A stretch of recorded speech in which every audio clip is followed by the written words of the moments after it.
కూడా ప్రభుపేట వందనాలు. పాట పాడుకున్న తర్వాత వాక్యంలోనికి వెళ్దాము.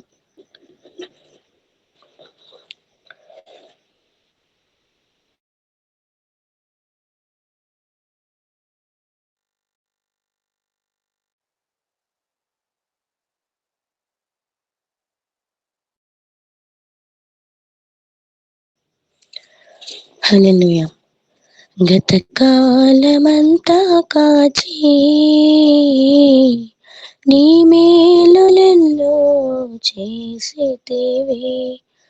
గతకాలమంతా కాచి నీ మేలులెన్నో చేసితివి.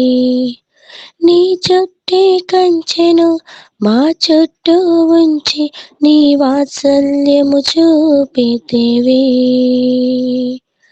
నీ చుట్టే కంచెను మా చుట్టూ ఉంచి నీ వాత్సల్యము చూపితివి.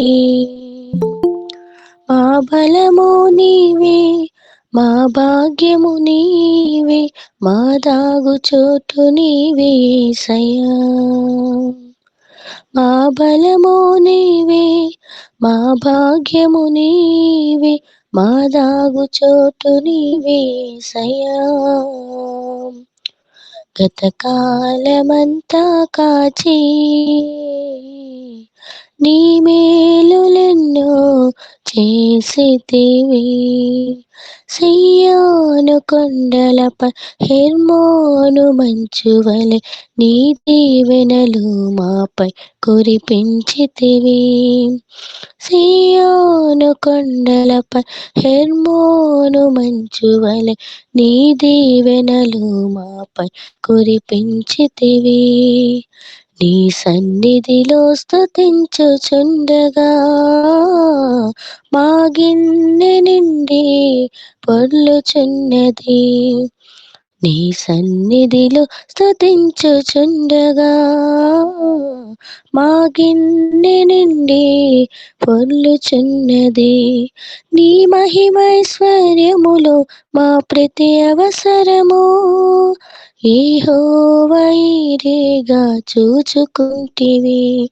నీ మహిమైశ్వర్యములో మా ప్రతి అవసరము యెహోవా ఈరేగా చూచుకుంటివి. మా బలము నీవే, మా భాగ్యము నీవే, మా దాగు చోటు నీవే యేసయ్యా. మా బలము నీవే, మా భాగ్యము నీవే, మా దాగు చోటు నీవే యేసయ్యా.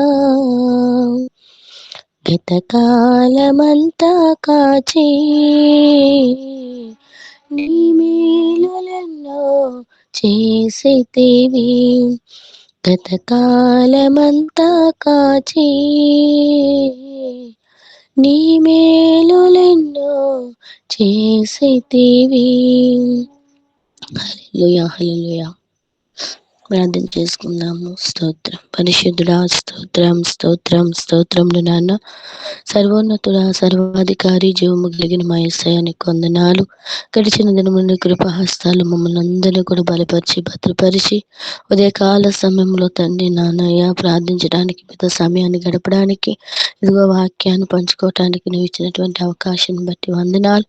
ఏ యోగ్యత మాకు లేనప్పటికీ ప్రభు, ఏ మంచి మనలు లేనప్పటికీ కేవలం నా అపారమైన ప్రేమ, నీ జాలి, నీ కృపతో మమ్మల్ని నింపి నడిపిస్తూ కాపాడుతున్నందుకు వందనములు స్తోత్రములు చెల్లించుకుంటున్నా. వాక్యంలోనికి వెళ్ళిచుండగా మమ్మల్ని మరుగు చేయండి. నీవు మాత్రమే మహిమ తెచ్చుకోండి. ఏం మాట్లాడాలనుకుంటున్నావు సహాయం చేయమని ప్రార్థిస్తున్నావు. పరిశుద్ధాత్మ దేవుడిగా మా మధ్యలో మీరే ఉండండి. నీ యొక్క ఆత్మ నడిపింపు మాకు అనుగ్రహించి వాక్యం ద్వారా మీరే మాట్లాడి మీ నామానికి మహిమ తెచ్చుకోమని ప్రార్థిస్తూ యేసు నామమును బట్టి వేడుకొని అడుగుచున్నాము తండ్రి, ఆమేన్, ఆమేన్. అందరికీ వందనాలండి. దేవాది దేవుడు మరొక దినాన్ని ఈ విధంగా మీ అందరితో కలిసి మరి వాక్యం పంచుకోవడానికి దేవుడు ఇచ్చినటువంటి అవకాశం బట్టి మరొక మారు దేవునికి వందనాలు. మీ అందరికీ కూడా ప్రభు పేట వందనాలు. మనం చెప్పుకోబోయే దాని గురించి మనం మాట్లాడుకుందాం. దేవుడు కోరుకున్న వారిలో మనం ఉన్నామా? ఆయన లక్ష్యపెట్టే వారిలో మనం ఉన్నామా? ఆయన ఎన్నుకున్న వారిలో మనం ఉన్నామా? వీటి గురించి మనం తెలుసుకుందాం. దేవుడు ఎవరిని కోరుకున్నారు? దేవుడు ఎవరిని లక్ష్యపెట్టారు? దేవుడు ఎవరిని ఎన్నుకున్నారు?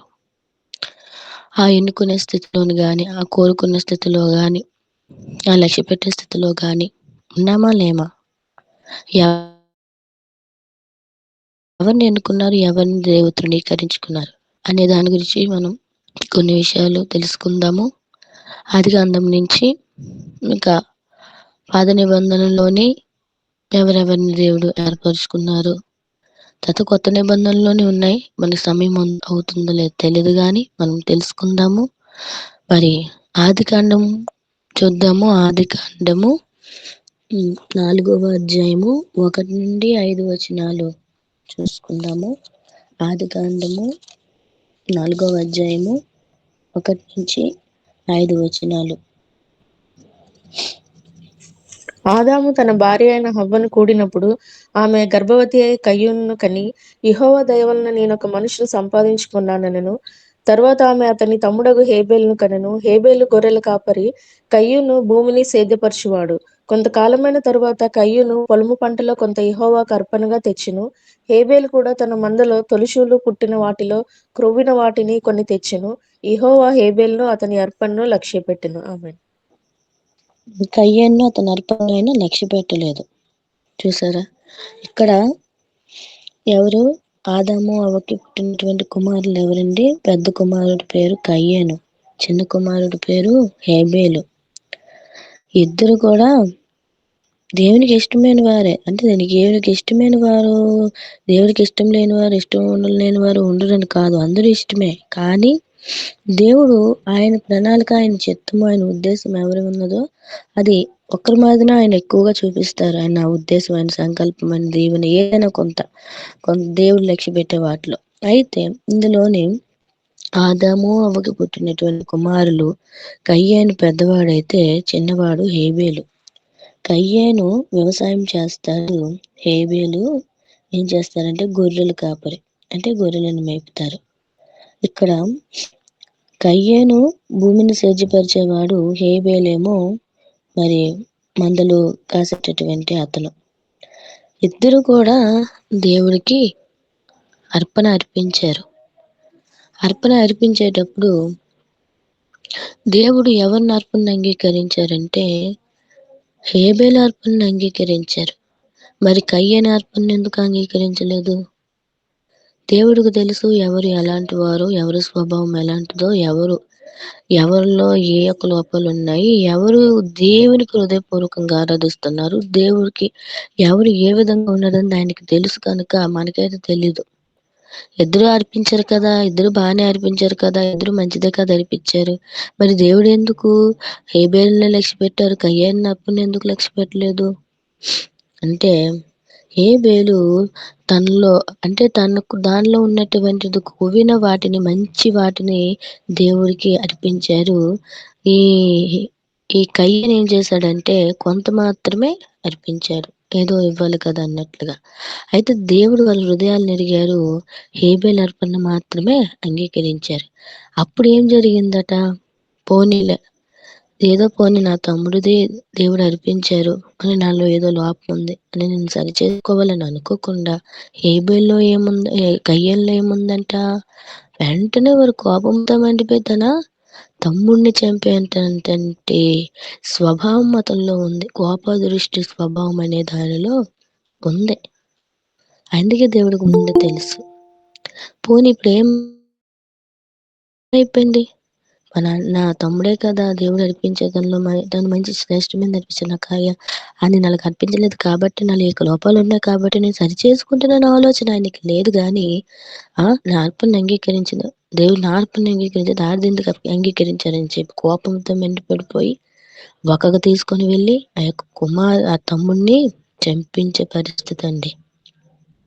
దేవుడుకు దేవుడికి మరలా తెలుసు నేను ఇలా చేశారని. మళ్ళీ ప్రశ్న అడుగుతున్నప్పుడైనా కూడాను ఆయన ఏమైనా సమాధానం చెప్పారా? నేను ఆడికి కావలి వాడినా, ఎక్కడున్నాడో నాకేం తెలుసని తిరిగి దేవుడికి ప్రశ్న. దేవుడితో సమాధానం. దేవుడికి అసలు దేవుడంటే భయముందా? అమ్మో! నేను తప్పు చేశాను, దేవుడు నన్ను చూస్తున్నాడని భయముందా కయ్యానికి? ఆహా! అదేమీ లేదు. కానీ అసలు దేవుడు హేబెల్‌ని చంపినప్పుడు నువ్వు సత్క్రియ చేస్తే తల ఎత్తుకుంటావు. ఎందుకు అలాగున్నావు అని అడిగితే, నీ తమ్ముడు ఎక్కడున్నాడని అడిగితే, అప్పుడు కూడా దేవా నాకు ఇలా కోపం వస్తుంది. నువ్వు అంగీకరించకపోవడం వల్ల నేను నా తమ్ముడిని చంపేసాను. ఆ మాట కూడా ఏమీ చెప్పలేదు. అతను ఎక్కడున్నాడో నాకేం తెలుసు. నేను అతనికి కాపు కాసేవాడినా, కావలివాడినని తిరిగి దేవుడికి సమాధానం చెప్తున్నారు. ఈరోజు అలాంటి స్వభావం కలిగి ఉన్న వారిని దేవుడు అంగీకరించడండి. కోపంతోని మండిపడే స్థితి, దేవునికి ఆయాసకరమైన వాటిలో ఉంటే దేవుడు వాటిని అంగీకరించరు. మనసులో అవి పెట్టుకొని అదే పాత నిబంధన గ్రంథంలోని ఏమిటంటే క్రొవ్విన వాటిని, మేకని, గొర్రెల్ని, తర్వాత పావురాల్ని వీటి అర్పించేవారు. కానీ ఇప్పుడు మనమేది అర్పిస్తున్నామంట? మనం ప్రార్థన అనేటటువంటి బలిపీఠాన్ని మనము అర్పిస్తున్నాం. దేవుడు అది అంగీకరిస్తున్నారు. ఇక్కడికొచ్చేసరికి అయితే వీరు అర్పించే అర్పణల్లోని చాలా తేడా, వేరియేషన్ అనేది ఉన్నది. అందుకే దేవుడు ఎవరిని అర్పణను అంగీకరించారంటే హేబెలు అర్పణను మాత్రమే అంగీకరించారు. ఆయనలో ఏ లోపం లేదు. కయ్యనులో ఉన్నటువంటి లోపాన్ని బట్టి, కళ్ళలో ఉన్నటువంటి స్వభావాన్ని బట్టి దేవుడు కయ్యను అర్పణను అంగీకరించలేదు. ఈ విధంగా చూడండి, మనం అర్పించే అర్పణ అంటే మనం చేసేటటువంటి ప్రార్థన అనేటటువంటిది అర్పణ దేవుడు అంగీకరిస్తున్నారా? ఎందుకు అర్పణ ప్రార్థన అంటున్నామంటే మత్తయి సువార్త 5వ అధ్యాయంలోను నువ్వు బలిపీఠం వద్ద అర్పణ అర్పించుచుండగా నీ సహోదరుని మీద నీకు ఏదైనా విరోధం ఉంటే నువ్వు అక్కడ ఆపేసి ఏటట మొదట నీ సహోదరునితో వెళ్ళి సమాధాన పడము. అలాగే యోబు గ్రంథంలోని యోబు తను ఒక్కొక్క నిమిత్తము అరుణోదయం లేచి ఒక్కొక్క నిమిత్తము బలిపీఠంలో దగ్గర అర్పణము అర్పించుచుండెను. అంటే అర్పణము అంటే ఏంటంటే ప్రార్థన. ఇక్కడ అర్పణం అంటే దేవునికి బలి. ఈ అర్పించే అర్పణల్లోనే తేడా అనేది ఉంది. మనం కూడా దేవునికి ప్రార్థించే ప్రార్థనలోని దేవుడు మనకి జవాబు త్వరగా ఇవ్వట్లేదని, దేవుడు మనకి వెంటనే రావట్లేదని మనల్ని సరిచేసుకోవాలి. ఇంకా నేనేదో దేవునికి ఇష్టం లేని పని నాలో ఉందేమో, ఒకవేళ అది వాటిని విడిచిపెట్టి మరలా దేవునికి నేను బలిపీఠం వద్ద అంటే దేవుని సన్నిధికి వచ్చి నేను నా ప్రార్థన చేసి దేవునికి నేను ప్రార్థిస్తాను. అప్పుడు దేవుడు నా ప్రార్థన అంగీకరిస్తాడు అనే విధముగా ఇంకా మనలో ఇతరులపై కోపము, ఇతరులతో ద్వేషము కలిగి ఇతరులను క్షమించలేని పరిస్థితిలో ఉండి మరలా మనం ప్రార్థన చేస్తే దేవుడు వాటిని అంగీకరించరు.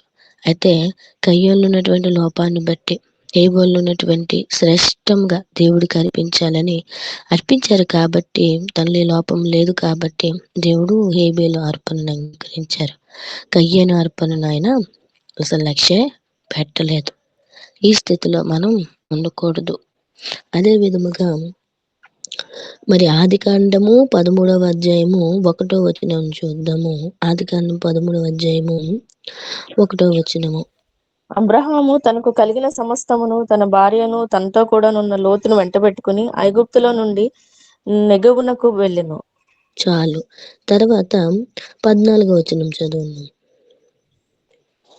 లోతు అబ్రహామును విడిచిపోయిన తరువాత యెహోవా, ఇదిగో నీ కన్నులెత్తి నీవు ఉన్న చోటు నుండి ఉత్తరపు తట్టు, దక్షిణపు తట్టు, తూర్పు తట్టు, పడమర తట్టును చూడుము.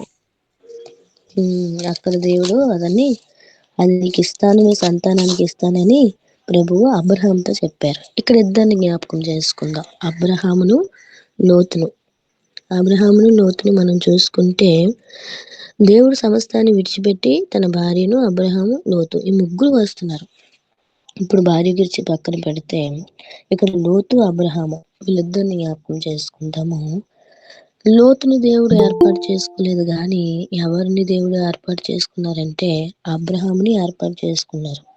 అబ్రహామును దేవుడు పిలిచిన తర్వాత తన సమస్తాన్ని విడిచిపెట్టి లోతును అంటే లోతు ఎవరట? తన తమ్ముడు కుమారుడు అబ్రహాము. ఈ ముగ్గురు వస్తున్నారు. భార్య వస్తుంటప్పుడు లోతులో ఉన్నటువంటి లోపం ఏమిటి, అబ్రహాంలో ఉన్నటువంటి గొప్పతనం ఏంటో తెలుసుకుందాము. అక్కడ వాళ్ళు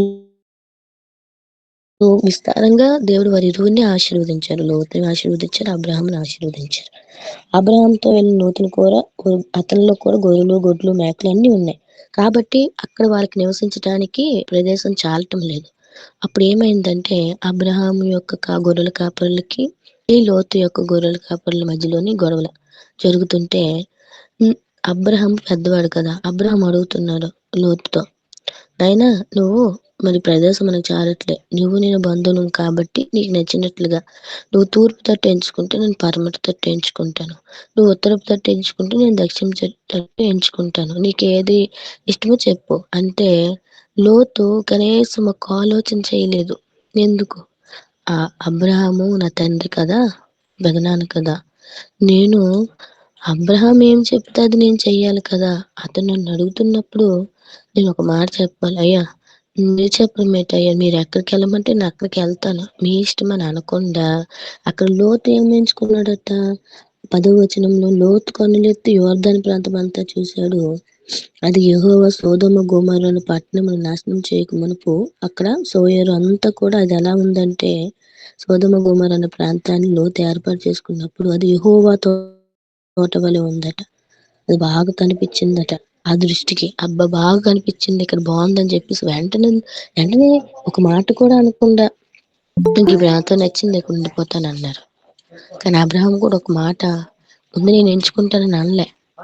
సరే అని చెప్పేసి నువ్వు అక్కడికి వెళ్ళావు కదా, నేను మిగిలిన వేరే ప్రాంతానికి వెళ్తాను అన్నప్పుడు దేవుడు ఏం చేశాడట, లోతును విడిచిపెట్టిన తర్వాత దేవుడు అబ్రహామును ఆశీర్వదించును.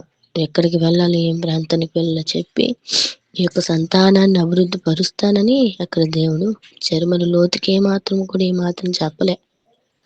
ఒక మాట్లాడటము కానీ ఈ ప్రాంతానికి వెళ్ళని కానీ చెప్పలేదు. ఆయన దేవునికి ఇష్టం లేని విధముగా ఉన్నారు. కనీసం నా తండ్రి ఇలా ఉన్నారు, నా తండ్రి చెప్పినట్లుగా నేను ఈ ప్రాంతానికి వెళ్ళను, ఆయన ఆయన ఏమి ఎంచితే నేను అది వెళ్ళాలనే ఆలోచన కూడా ఆయనలో లేదు. ఇక తగ్గింపు స్వభావంలో లేదు. కానీ అబ్రహాము అంత తగ్గింపు స్వభావం కలిగిన వాడు. నేను లోతుని అడుగుతున్నాను, నీకు ఎక్కడికి ఇష్టమైతే అక్కడికి వెళ్ళని. ఆ విధమైనటువంటి స్వభావాన్ని బట్టి తర్వాత అబ్రహాంలో మరొకటి ఏంటంటే దేవుడి చిత్తాన్ని చేసేవాడు కనుక తన కుమారుని కూడా ఇస్సాకును కూడా బలి ఇచ్చేటప్పుడు కూడాను తను ఏమాత్రం కూడా దేవుడిచ్చారు మరి దేవుడు ఎందుకు తీసేసుకుంటున్నారని దేవుడి పైన ఎండ వేయకుండా దేవుడు ఇచ్చారు దేవుడికి ఇచ్చేస్తాడని చెప్పి అర్పణను కూడా అర్పించి చంపేద్దామనే బలి ఇచ్చేద్దామనే టైంలో కూడాను అసలు ఏమాత్రము అతను బాధపడలేదు. అందుకే అతని విశ్వాసం బట్టి అతని యొక్క దేవుని నమ్మాడు కాబట్టి అతను నీతిగా ఎంచబడింది కాబట్టి తన కుమారుడు ఆత్ము అని చెప్పారు. ఈ కుమారుని ఏమి చేయకని చెప్పారు. అంటే అబ్రహాము మనస్తత్వం బట్టి లోతు మనస్తత్వాన్ని బట్టి చూస్తున్నాను. లోతు కూడా భ్రష్టుడైపోయిన పరిస్థితి. దేవుడు ఒక ప్రాంతానికి వెళ్ళమంటే ఇంక 13వ అధ్యాయంలో ఉంటాయి మొత్తం. ఇంకొక దగ్గర ఉండిపోతారు. దాని వలన ఏం జరుగుతుందంట, తన యొక్క కుమార్తెలతో పాపం చేసే పరిస్థితి ఏర్పడుతుంది. అక్కడికి వెళ్ళను ప్రభు, ఇక్కడే ఉంటాను ప్రభు అని ఈ విధంగా చెప్పడం. ఈ విధమైన దానిలో దేవుడు ఎవరిని అంగీకరించారంట, అబ్రహాముని అంగీకరించారు. లోతు మరి అక్కడ ఆ తర్వాత వారి యొక్క సంపద దోచుకోవడం, ఆ తర్వాత అతని చాప్టర్ క్లోజ్ అయిపోద్ది. కెందో కూడా లోతు గురించి సంభాషణే ఉండదు అనమాట. కానీ అబ్రహాముని దేవుడు అంచెంచెలుగా ఆశీర్వదించారు. అబ్రహాముని దేవుడు ఏర్పాటు చేసుకున్నారు. ఇది మనము గమనించాలి. హల్లెలూయా. అలాగే ఇస్మాయేలు, ఇస్సాకు అంటే హాగరు సంతానమైన ఇస్మాయేలును దేవుడు అంగీకరించలేదు కానీ ఇస్సాకును దేవుడు అంగీకరించారు. ఇంకా కొంతమంది గురించి మనం తెలుసుకుందాము. అందుకే నేను ముందు వెళ్ళిపోతున్నాను, సమయం అయిపోతుంది కనుక. తర్వాత యాసావు, యాకోబు, వీళ్ళ గురించి. యాసావు, యాకోబు. యాసావు అనే అతను పెద్ద ఆయన, మరి యాకోబు అనే ఆయన చిన్నవాడు. వీళ్ళిద్దరిలో దేవుడు ఎవరిని అంగీకరించారు? యాసావులోని ఏ లోపము లేదు. యాకోబులోని మాత్రము ఆయన మోసగించే తత్వం. తన అన్నను మోసం చేశారు, తన తండ్రిని మోసం చేశారు. కానీ యాసావు అలా చేయలేదు. కానీ దేవుడు ఎందుకు యాసావుని అంత అంగీకరించలేదు? యాకోబు మాత్రం ఎందుకు దీవించారు? యాకోబుని ఎందుకు అంగీకరించారు? ఎందుకు అంగీకరించారు? దేవుడు యాకోబుని ఎన్నుకున్నాడు. ఎందుకంటే ఆయన మోసగాడు అయినప్పటికీ, తన అన్నని మోసం చేసినప్పటికీ, తన తండ్రిని మోసం చేసినప్పటికీ, తను యొబ్బేకు రేవు దగ్గర దేవునితో పెనుగులాడారు. దేవుడు నన్ను ఆశీర్వదిస్తేనే కానీ నేను వెళ్ళను. అప్పుడు దేవుడు అక్కడ నిజాయితీగా అడిగి, నీ పేరేమిటి అని అడిగారనమాట. నీ పేరేమిటని యాకోబుని అడిగితే, దేవుడు నన్ను అడుగుతున్నారు కదా, నేను గొప్పవాడిని కదా, నా పేరు యాకోబు అని చెప్పను అనుకోలేదు ఆయన. నా పేరు యాకోబు అని చెప్పాడు. నా పేరు యాకోబు అని చెప్పగానే, ఇక్కడి నుంచే నీవు యాకోబు కావు, నీవు ఇశ్రాయేలుగా మార్చబడతావు అని దేవుడు తనని, చరిత్రను, తన పరిస్థితిని మార్చాడు. దేవుడికి ముందే తెలుసు పెద్దవాడు చిన్నవానికి దాసుడవుతాడని. 2 జనపదాలు నీ ముందు వస్తాయని చెప్పాడు రిబ్కాకి. అవన్నీ చెప్పారు. ముందే ఆయన ప్రణాళిక ఉంది. మనం అనుకుంటాం గాని దేవుడు ఎందుకు ఇలా అనుకున్నాడు, దేవుడు ఎందుకు ఏర్పరిచాడు, దేవుడు ముందే తెలుసు. కానీ యాకోబు సరి చేసుకున్నాడు. ఇతరుల్లో ఏమిటి, ఆ వంట కోసం, ఒక ఆకలి వంట, నాకు ఆకలేస్తుందని చెప్పేసి నువ్వు నాకు ఆ కలగూర వంటకం, అది చిక్కుడుగాయ కూర ఆశపడిపోయి తన జ్యేష్ఠత్వాన్ని ఆయనే ఇచ్చేశాడు, నన్ను మోసం చేశాడని చెప్తున్నాడు. యాసావులోనిది. యాసావు కనీసం అతను ఈ దేవుడిని ప్రార్థించడం కానీ, దేవుడితో సమయం గడపడం కానీ, అసలు ఏమీ లేదు. ఆయనకి దర్శనం కానీ, కల కానీ ఏమీ రాలేదు. కానీ యాకోబుకు దేవుడు దర్శనం ఇచ్చాడు. ఒక కల కన్నాడు, అది నిచ్చెన ఆకాశం నుంచి ఇంతవరకు ఉంది. నేను అబ్రహాము దేవుని, ఇస్సాకు దేవుని, యాకోబు అనేటువంటి నీ దేవుని, నీ సంతానాన్ని నేను ఆశీర్వదిస్తానని యాకోబును దేవుడు ఎన్నుకున్నాడు. యాకోబులో ఉన్నటువంటిది ఏమిటంటే, తను చేసినటువంటి తప్పును సరి చేసుకున్నాడు. అన్నిటిని విడిచిపెట్టేశాడు. తన భార్యను, పిల్లల్ని, తనకున్న ఆస్తిని అంతటిని పంపించాడు. నేను చేసిన తప్పును బట్టి ఇగో నా అన్నను కూడా క్షమించలేడు నన్ను అని చెప్పి ముందుగా వాళ్ళు పంపించాడు.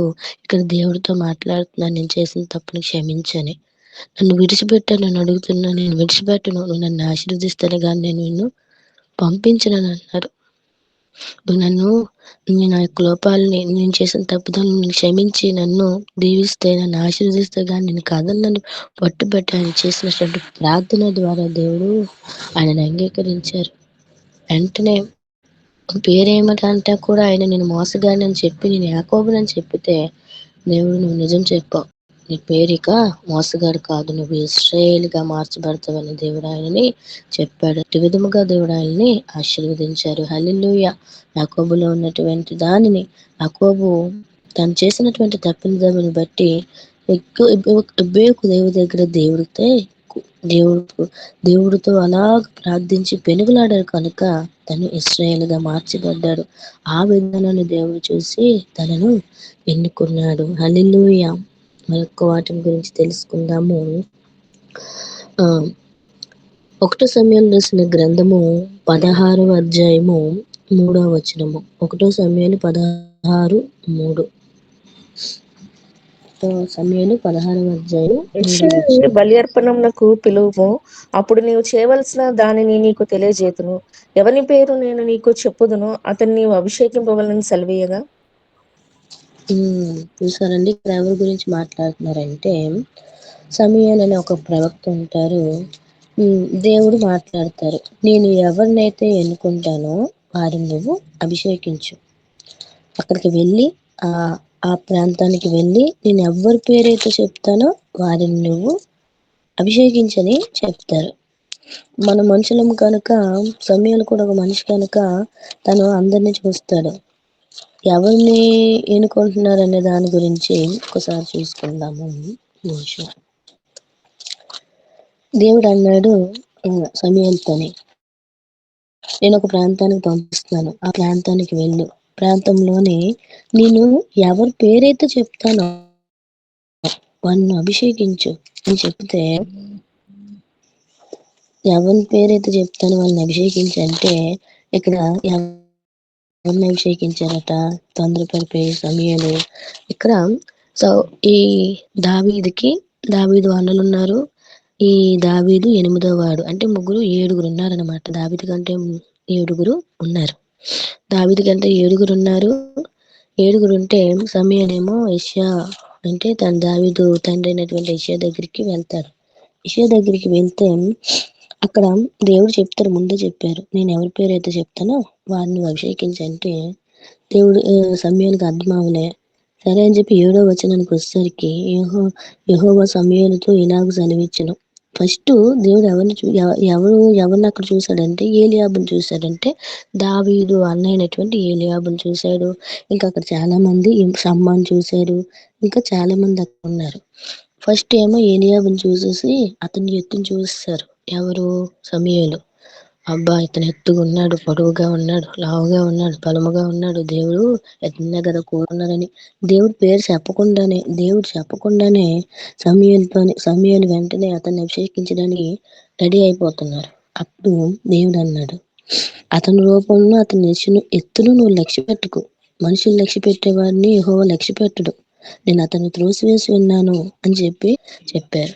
దేవుడు పై రూపాన్ని లక్ష్య పెట్టేవాడు కాదు, దేవుడు హృదయ అంతరంగాలను లక్ష్య పెట్టేవాడు. కాబట్టి ఏలీయాబును తృణీకరించారు. షమ్మాను కూడా పిలిచారు, అందరిని పిలిచారు. ఇంకా సమూయేలుకని అర్థం అవ్వాలి కదా, దేవుడు పేరు చెప్పలేదు. ఇంకా అప్పుడు ఆలోచన చివరికి అంతమంది దగ్గరికి వచ్చేసిన తర్వాత దేవుడు పేరు చెప్పకపోయినా కూడా తొందరపాటు అయిపోయి అభిషేకించడానికి రెడీ అయిపోయాడు. కానీ దేవుడు చెప్పలేదు వాళ్ళ పేర్లు.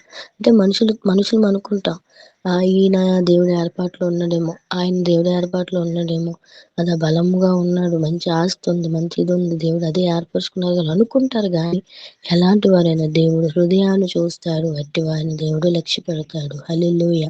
అయితే సమూయేలు అన్నాడు, ఇంకెవరైనా ఉన్నారా? ఏంటి దేవుడు ఏం మాట్లాడట్లేదు, 7గురు అయిపోయారు, ఇంకెవరు లేరా అని చెప్పి చివరిగా యెషయాని అడుగుతారు, ఇంకెవరైనా ఉన్నారా అని. యెషయా దృష్టిలో దావీదు అలాంటి వాడట, పనికిమాలిన వాడు, 6 గొర్రెలు కాపరి, గోజు కట్టుకున్నాడు, అడిగి అనవసరం. 7గురిని ఆయన యెషయా మాత్రం 7గురిని మాత్రం తన కుమారులు అనుకున్నాడు. దావీదుని ఏమాత్రం కూడా తన కుమారుడు లేకపోతే తీసుకొని రావాలి కదా. దేవుడు మీ పిల్లల్ని పెడతారు, దేవుడు అభిషేకించమని చెప్తున్నారని సమయాలు చెప్పినప్పుడైనా దావీదుని పట్టుకురావాలి కదా. ఆయన దృష్టిలోని ఆయన కుమారుడు వేస్ట్, అందుకే పట్టించుకోలేదు. వాళ్ళందరినీ తీసుకొని వచ్చారు. అప్పుడు సమయాలు అడుగుతాక కడసారి వాడు ఒకడు ఉన్నాడండి, అక్కడ గొర్రెలు కాస్తాడండి అంటే ముందు ఆయన తీసుకొని రా అని సమయాలు చెప్తే వెంటనే ఆయన తీసుకొచ్చిన తర్వాత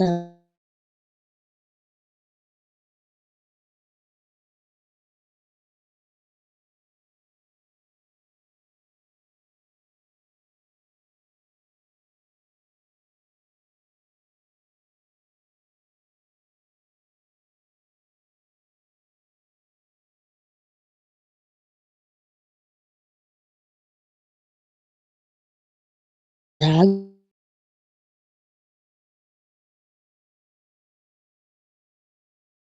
ఇతడే యెహోవా సెలవీయగా. హల్లెలూయా. ఎవరిని ఎంచుకున్నారట? దేవుడు దావీదును ఎంచుకున్నారు.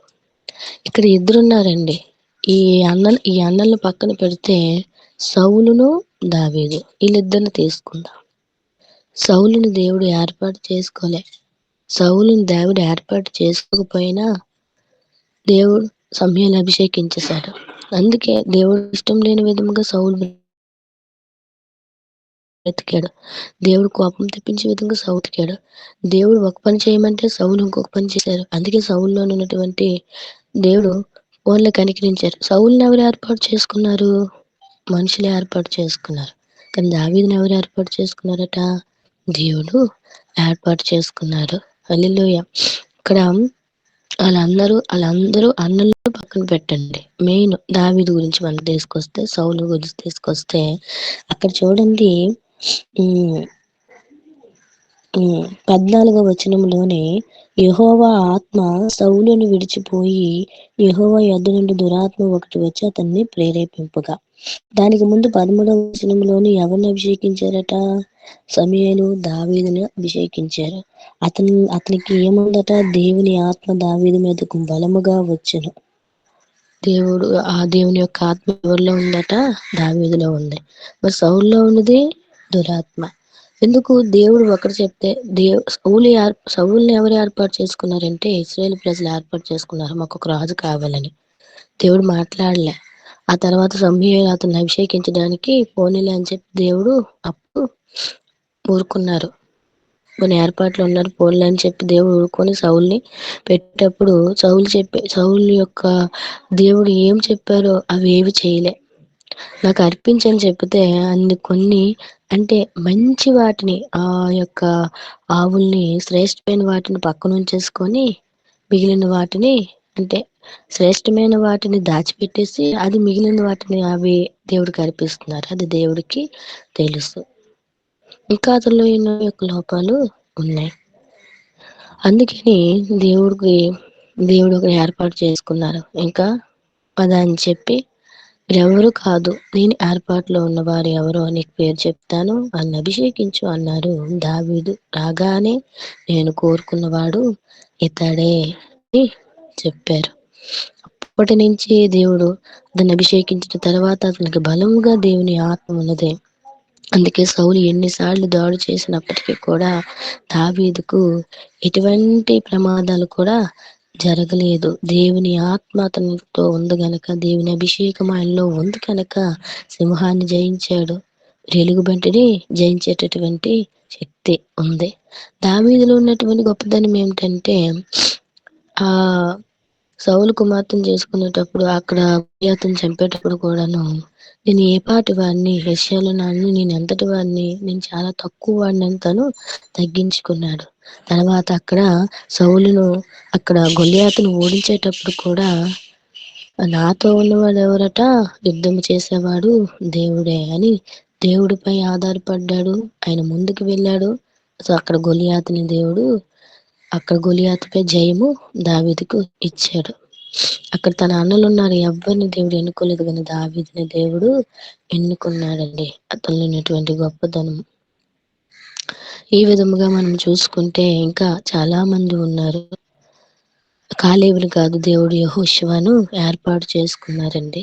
యెహోషువ ఏమన్నారట, మీరు ఎలాగున్నారో నాకు అనవసరం, కానీ నేను నా ఇంటి వారు మాత్రం యెహోవాని మాత్రమే సేవిస్తామన్నారు. ఇశ్రాయేల్ ప్రజలు 2 తలంపుల మధ్య తడబడుతున్నారు. బయలుదేవతలు కావాలంటున్నారు, ఇక్కడ దేవుడు కావాలంటున్నారు. కానీ ఇక్కడ మాత్రము ఏమన్నాడట యెహోషువ, మీరు ఎవరిని ఆరాధిస్తారో నాకు అనవసరం, నేను నా ఇంటి వారు మాత్రము యెహోవాని మాత్రమే ఆరాధిస్తాం. అందుకనే మోషే తర్వాత దేవుడు యెహోషువని ఏర్పాటు చేసుకున్నారు. దానికి ముందు నిర్గమాకాండంలోని 2వ అధ్యాయంలోని దేవుడు అహరోను పెద్దవాడు, మోషే చిన్నవాడు. దేవుడు ఎవరిని ఏర్పాటు చేసుకున్నాడట, మోషేను ఏర్పాటు చేసుకున్నారు. ఇంకా చాలా వచనాలు ఉన్నాయి, ఇంకా చాలా కొత్త నిబంధనలు ఎవరెవరిని ఇంకా చాలా మంది ఉన్నారు కనుక నిర్గమాకాండంలోని 2వ అధ్యాయంలోని 3వ అధ్యాయం 9వ వచనంలోని ఈ ఇశ్రాయేల్ ప్రజలు మగ్గిపోతున్నారు, ఈ పాప బంధకాల్లో ఉన్నారు, ఈ దాస్యత్వంలో ఉన్నారు, వారిని నిర్మించుటకు నేను నీతో ఉన్నాను, నువ్వు ఐగుప్తు దగ్గరికి వెళ్ళి ఆ యొక్క ఫరోను నువ్వు ఎదిరించు, ఆ ఐగుప్తు ప్రజలను నువ్వు రక్షించు, రప్పించడం నేను ఏర్పాటు చేసుకున్నానంటే, మోషే నాకు నోటి మాంద్యం నాకు సరిగ్గా లేదు, నాకు నోరు లేదంటే పర్వాలేదు, అయినా నువ్వు ఉండు, నేను నీకు సపోర్ట్ గా పెడతాను అని దేవుడు ఎవరిని ఏర్పాటు చేసుకున్నారట, మోషేని ఏర్పాటు చేసుకున్నారు. ఇంకా మనం ఏర్పాటు చేసుకున్న వాళ్ళు మనం వస్తే రూతు గ్రంథంలోనికి వస్తే దేవుడు ఎవరిని ఏర్పాటు చేసుకున్నారంటే, దేవుడు రూతును ఏర్పాటు చేసుకున్నారు. రూతును దేవుడు అంగీకరించారు. మరి ఓర్ఫా అత్తను ముద్దు పెట్టుకుని వెళ్ళిపోయింది. అంటే లోకంలో ఆ బిడ్డ కలిసిపోయింది, కానీ రూతు మాత్రం సమర్పణ ఏంటి, నీ దేవుడే నా దేవుడు, నీ జనులే నా జనులు, ఆ ప్రతిష్టత దేవుడు చూశాడండి. రూతును ఆశీర్వదించారు. ఆ యొక్క వంశంలో నుంచే దావీదు వంశంలో నుంచి దావీదు ఈ విధముగా ఎలా వచ్చారు. ఉబద్య, ఆ తర్వాత ఏషియా తర్వాత దావీదు తర్వాత మన ప్రభువైన యేసుక్రీస్తు ఆ వంశంలో వచ్చారండి. ఈ విధముగా దేవుడు రూతును ఏర్పాటు చేసుకున్నారు. మరి ఎస్తేరు గ్రంథానికి వచ్చేసప్పటికి ఆశీర్వాదం భార్య అయినటువంటి వస్తిని దేవుడు తృణీకరించారు. ఎవరిని ఏర్పాటు చేసుకున్నారట, ఎస్తేరుని ఏర్పాటు చేసుకున్నారు. దేవుని కృప ఎవరిపై ఉందట, ఎస్తేరుపై ఉంది. ఆమె ఈ దేవుని దయ ఎవరిపై ఉందట, ఎస్తేరుపై ఉంది. అందుకే అక్కడ ఉన్నటువంటి శోషణ కోటలో అంతమంది స్త్రీలు వచ్చారు, ఎవరికి రాజు నచ్చలేదు, కానీ ఎస్తేరు పైన మాత్రమే దయ పుట్టింది. ఎందుకంట ఆయన ఆమె మొర్దుక పెంపకంలో దేవునిలో పెంచారు, ఆ బిడ్డని సమర్పణలో పెంచారు. వస్తిలో ఉన్నటువంటి పొగరు, ఆమెలో ఉన్నటువంటి అహంకారమే ఆమెలో ఉన్నటువంటి దానికి కారణమైంది. అందుకే మరి వస్తీకి బదులు దేవుడు ఎవరిని ఏర్పాటు చేశారట? ఎస్తేరుని ఏర్పాటు చేసుకున్నారు. మరి కొత్త నిబంధనలోకి వచ్చేసరికి మరి ఎవరంట? మరియా, మార్త. దేవుడు ఎవరిని చెప్పారు ఉత్తమమైన దాన్ని ఎంచుకున్నారని? మరియని. మరి ఆయన పాదాల యొద్ద పడి ఉన్నది. మార్త మాత్రం విస్తారమైన పని పెట్టుకుంది. అక్కడ కూడా యేసయ్య అన్నారు, మరి మాత్రం ఉత్తమమైన దాన్ని ఎంచుకుంది అని. చూసారండి? ఇలా మన వాక్యంలోనికి మనం తీసుకొని వస్తే ఆది కాలం నుంచి ప్రకటన గ్రంథంలో దేవుడు ఎవరెవరిని ఏర్పరచుకున్నారు, ఎవరిని ఎన్నుకున్నారు, స్వభావం ఏంటి అని, పరిస్థితి ఏంటి, అవన్నీ దాని గురించి తెలుసుకుంటే దేవుడు ఏది లక్ష్యం చేస్తున్నాడు, దేవుడు ఎలాంటి వారిని ఎన్నుకుంటున్నారు అనే దాని గురించి మనము తెలుసుకున్నాం. చూసారండి? మనమైతే దేవుని ఏర్పాటులో ఉన్నామా? దేవుని ఎన్నుకునే స్థితిలో మనం ఉన్నామా? దేవుడు మనల్ని ఏర్పాటు చేసుకునే స్థితిలో ఉన్నామా? ఆయన ప్రణాళిక, ఉద్దేశం, ఆయన చిత్తము మన పట్ల ఎవరి పట్ల కలిగి ఉన్నది, ఆయన ఎన్నుకునే స్థితిలో ఉన్నామా లేదా అనేది వీటి వారిని బట్టి మనము గ్రహించాలి. తర్వాత మనము యోసేపుని చూస్తే అతని అన్నలు దేవుడు లక్ష్య పెట్టలే. యోసేపునే దేవుడు ఆశీర్వదించారు. గుంటల్లో పడేశారు, ఎన్ని ఇబ్బందులు పెట్టారు, చచ్చిపోయాడు అనుకున్నారు, పంపించారు. కానీ అక్కడ కూడా దేవుడు యోసేపుని ఏర్పాటు చేసుకున్నాడు.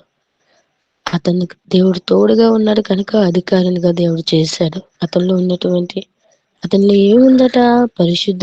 పరిశుద్ధంగా బ్రతికాడు, పవిత్రంగా జీవించాడు. దేవుడు నన్ను చూస్తాడే, ఇంతమైన ఘోరం దుష్కార్యం నేను ఎలా చేయగలను అనే దాన్ని బట్టి ఆయన మనసు ప్రభువుకు తెలుసు. కాబట్టి యోసేపుని దేవుడు ఏర్పాటు చేసుకున్నాడండి. ఈ విధముగా మనము కూడా దేవునికి ఇష్టమైన విధముగా జీవించాలి. ఆయన అంగీకరించేటట్లుగా ఉండాలి. ఆయన మనల్ని లక్ష్యపెట్టే విధంగా ఉండాలి. ఆయనను మనల్ని కోరుకునే వారుగా మనం ఉండాలి. ఆయనకి ఇష్టమైన ఉంటే దేవుడు మనల్ని ఏర్పాటు చేసుకొని ఆయన చిత్తానుసారాన్ని మనల్ని వాడుకుంటాడు. అటు విధమైన కృప దేవుడు మనందరికీ అనుగ్రహించును గాక. ఆమేన్.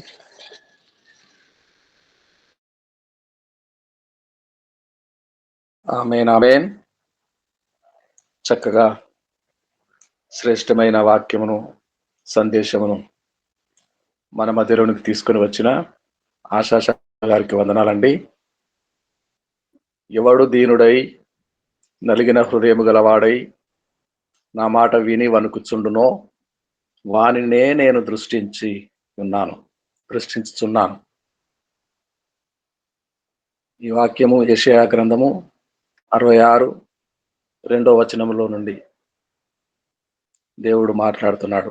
ఎవడు దీనుడై నలిగిన హృదయము గలవాడై, నేను దేవుని ఏర్పాటులో ఉన్నానా, నేను దేవుడు లక్ష్య పెట్టి వారిలో ఉన్నానా, దేవుని దృష్టిలో ఉన్నానా అని ఏ మాత్రము సందేహపడనవసరం లేదు. మనము దీనులమైతిమా, నలిగిన హృదయము గల వారమైతిమా, దేవుని మాట విని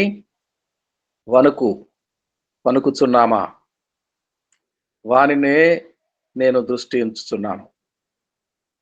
దీనులమైతే, నలిగిన హృదయము గల వారమైతే నిశ్చయముగా నీవు దేవుని దృష్టిలో ఉన్నావు, దేవుని ఏర్పాటులో ఉన్నావు.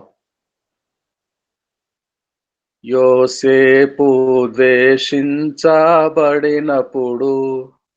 గోతిలో త్రోయబడినప్పుడు, శోధనలో చెరసాలయందు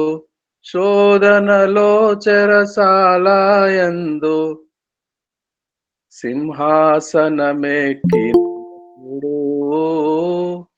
తోడుగా ఉన్నాడు దేవుడు మనకు ఎల్లప్పుడూ.